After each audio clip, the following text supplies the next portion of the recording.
data group, which is a group led by Professor Eli Uffa at the Department of Computer Science. It's a joint work with Cristina Menghini, Matteo Riondato, and Eli Uffa.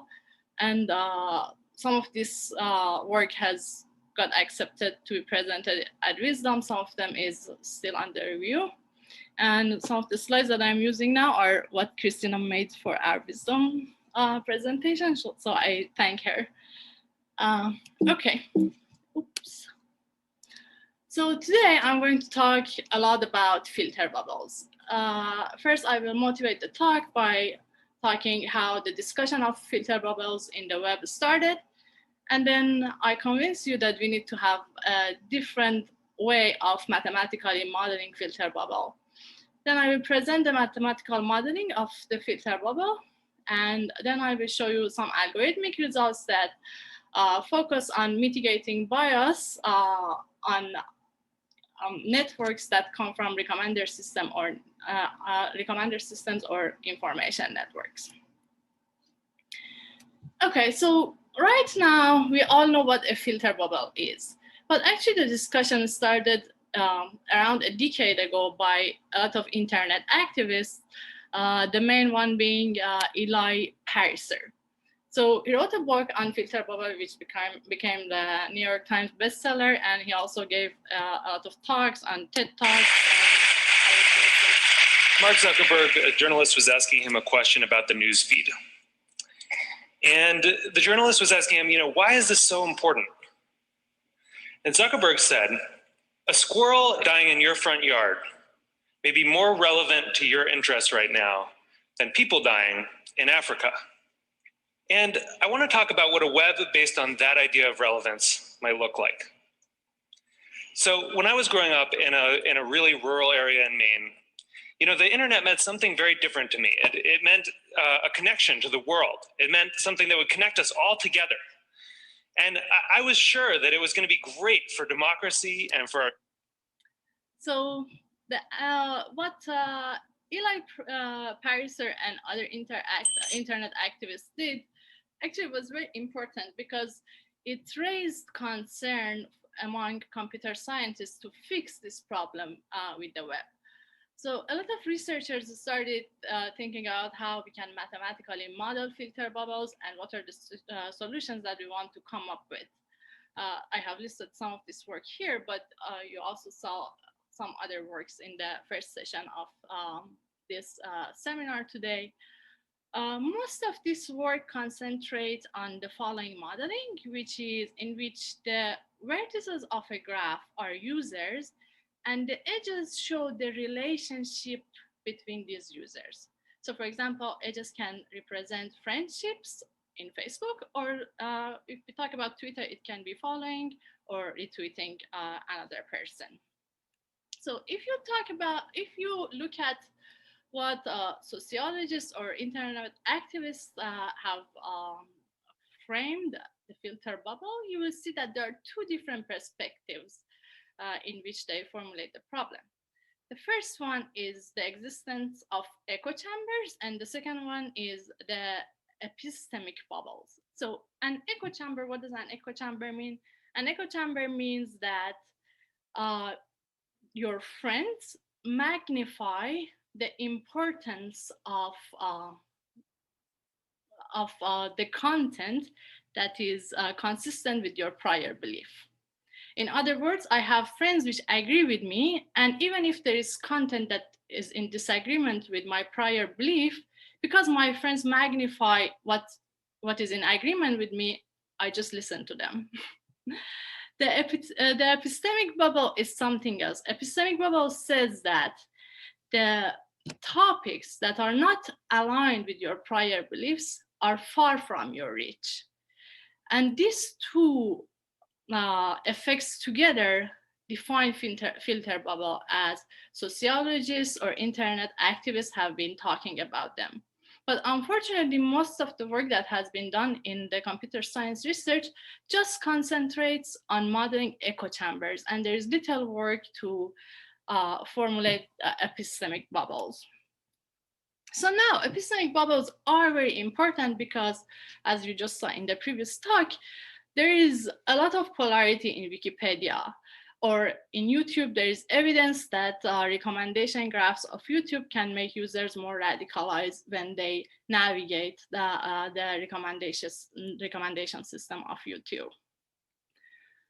So we need to find a way to mathematically model filter bubbles, which actually models this epistemic bubble phenomenon. This is how we model the problem.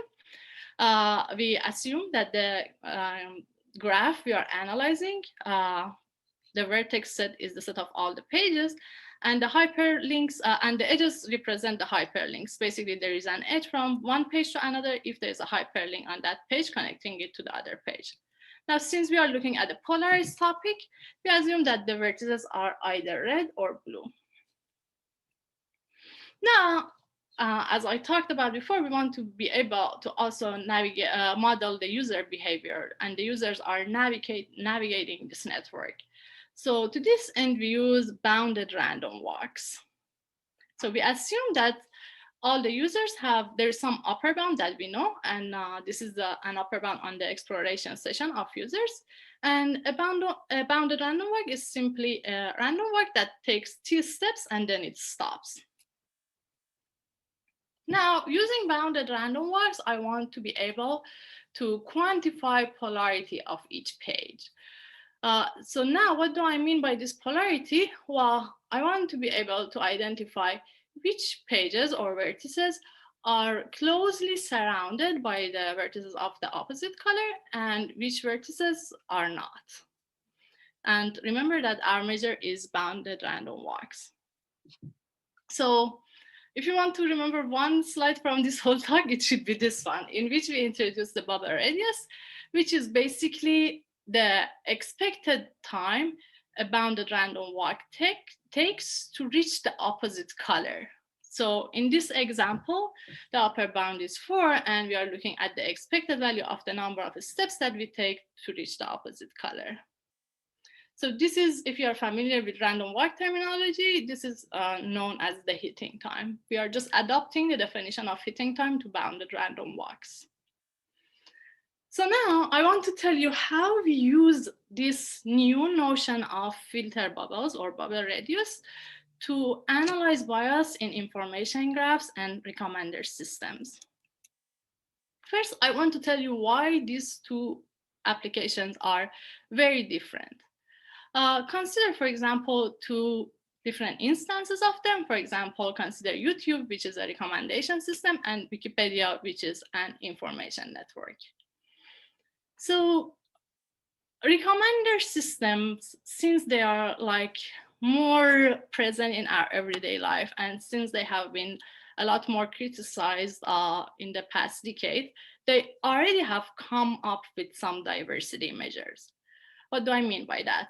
If a recommender system, for example, let's say you are looking for a restaurant to eat in Providence, if a recommender system knows very well that you prefer Italian food to American food, it still shows you both Italian and American restaurants, maybe in a different order and with a different frequency, but it shows you both. Because recommender systems are already incorporating some measure of diversity in their algorithms. In fact, if you look at a book, like this book was written in 2015, you will find a chapter in it that is listing various measures of diversity for recommender systems. This is not the case for knowledge graphs. As Christina explained in her talk, study of polarization in knowledge graphs like Wikipedia is new.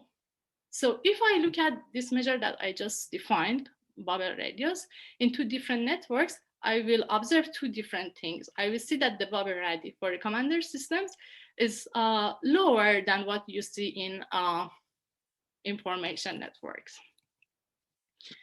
However, this does not mean that the recommender systems are already good. So if you look at, there is a still problem in recommender systems. For example, in March 2019, there was a terrorist who killed 51 worshippers in an attack in New Zealand. And it was when they interviewed him, it was known that he just became radicalized in his ideas by watching YouTube. And other things on internet a lot, which means that despite all of the effort that has been done, there's a still problem in recommender systems of YouTube or other things. The problem is that most of these recommender systems, they just try to diversify what they show you in the next step. And they don't consider the users who navigate their recommender graph, let's say. If there is somebody like this terrorist who just watches YouTube for hours and hours and keeps navigating this network, they can become exposed to polarity and become radicalized potentially. So now, having these two different applications in mind, we want to use our measure and define some measure of polarity. The first measure of polarity that we define is for recommender systems, and we basically want to see how diverse are the navigations in this network. For information networks, we are interested to find polarizing pages, those pages that if you start exploring this information network in, there is a high probability that you will only be exposed to a one-sided view of the opinion. So for these two different applications, we introduced two different measures for quantifying polarity. For recommender systems, we introduced diverse navigability, which is basically the average of the bubble radius of the vertices of the same color. For information networks, we first define those pages that are polarized. We call them parochial pages. These are the pages which have a very high bubble radius. And then based on these parochial vertices, we define the structural bias of the whole network. Now I want to talk about some algorithms that we came up with. So again, when talking about algorithms, there is a very important difference between information networks and recommender systems. First of all, adding links to information networks is not costly. This is for two main reasons. Firstly, most of the information networks, for example, Wikipedia, are not extremely profit-based. Like the profit is not financial profit. I mean, extremely. Maybe they are, but I don't know. Secondly, it's like when you talk about information network, it's like a page that contains a lot of content in it.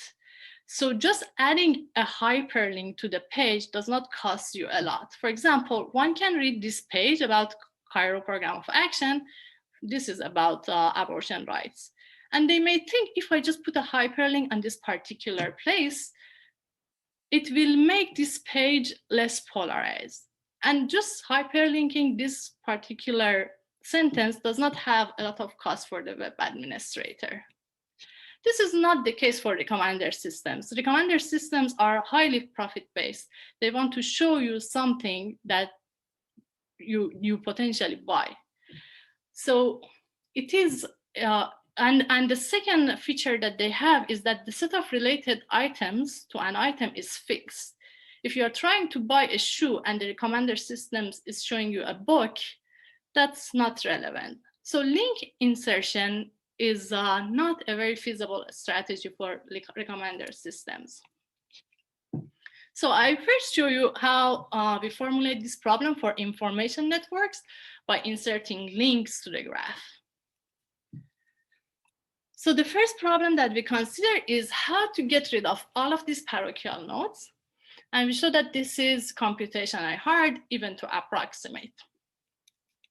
So we reformulate this problem, and now we fix the number of edges that we want to add the network. This time we want to minimize the structural bias, and we come up with an algorithm which under some mild condition is an approximation algorithm. Now for increasing diversity in navigation, we want to come up with a less costly strategy than inserting links. What we do is we suggest swapping links. What does it mean? It means that if I am watching like this movie on Netflix, and Netflix is showing me this list of other movies, I have a higher probability of clicking on the top suggestion. And if this top suggestion has the same color or category as what I have just watched, then I will not have a diverse navigation in this network.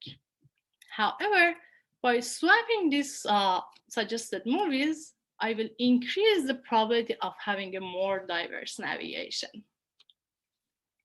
So based on this, we ask two other questions. If the number of swaps that I want to make is fixed, can I maximize diverse navigability? To this end, we design an algorithm, Shufflick, and then we say that if each pair of swaps, if swapping each link has some cost, for example, let's say some financial loss in dollars or stuff, can we maximize diverse navigability within a budget? And then we design another algorithm. I'm not going to present a lot of details of how we design these algorithms. The only thing that I want to talk about is we need to design these algorithms, we need to define a new closeness centrality. So we talked about these centrality measures in the first session of this today's talks. And you saw that it's sometimes more beneficial for the administrators to modify some particular vertices in the graph, which has more influence on the total graph. So this is a notion of centrality. Now, because we are using this special definition of bounded random walks, we have to also modify the definition of centrality, and we define it as the average of closeness with respect to bounded random walks for a set. Now we prove that all of the algorithms that we have designed are constant approximations under some mild conditions. And we evaluate our algorithms experimentally. So the experiments that we have done is basically comparing our algorithm because we have just defined a new measure of polarity. It's a little bit hard to compare our work with previous work because basically they are maximizing a different objective function. But what we do here is we compare our algorithm with some simplified version of itself. And we also compare to some other algorithms, but remember that they are not maximizing our objective function. This is what we get for abortion on Wikipedia. And then this is the algorithm that we have designed for movies. It's for recommender systems. And again, we compare our algorithm to some variations of our own algorithm. So at the end, I want to end my talk with this conclusion. We always talk about what's wrong with the web, but it's also important to acknowledge that the web is useful. Especially social media, it gives voice to people whose voice is usually unheard. This is especially important for countries in which freedom of speech is at stake.